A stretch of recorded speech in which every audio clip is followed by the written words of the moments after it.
I've always been a painter. Ever since I was little, I loved art. I loved, the act of making things, the act of getting messy. I was always a really active kid. So, I'd always, go outside and play and come back in and paint. It was always that kind of mode where I'd be, outside and then inside. It was kind of like I have to paint. Like there's nothing else like I can do, like job-wise or anything. Like no matter what, like I have to paint. I've been blessed to be able to travel a lot of really cool places.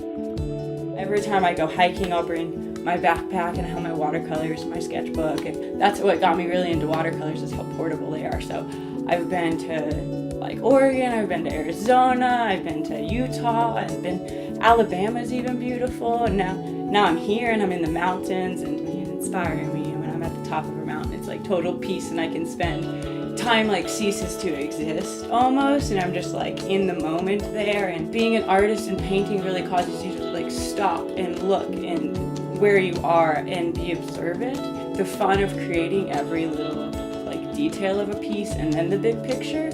So I'm not necessarily a big picture person or a detail person. I'm kind of like both of them. So a lot of my art, it'll be like a big piece, but then it'll be a lot of fine detail here and here and here, and there'll be a lot of little pictures within it.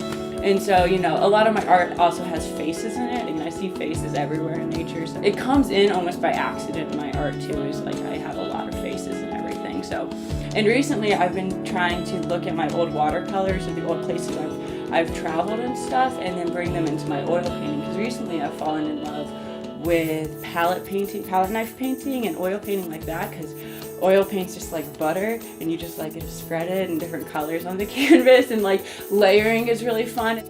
I'll start off based off of a sketch usually, and then almost as I'm working on the piece, it's a conversation with the piece. Like it's telling me what it needs, and I kind of respond to it. Or I love mistakes in my art, because when you make a mistake in your art, it's not like oh no, I made a mistake, like it sucks now. It's like, oh cool, like how do I like add it to the piece? Like it happened for a reason. It's like a map almost. It's like a timeline. Okay, so Jackson Pollock, he made those huge expressive pieces, and he would like run all on them and like dribble paint, and then in a lot of his pieces there's like cigarette butts or like coffee stains, because he's like walking on his piece and like dropping stuff on it, and it's like it's a map of where he's been and what he's been experiencing.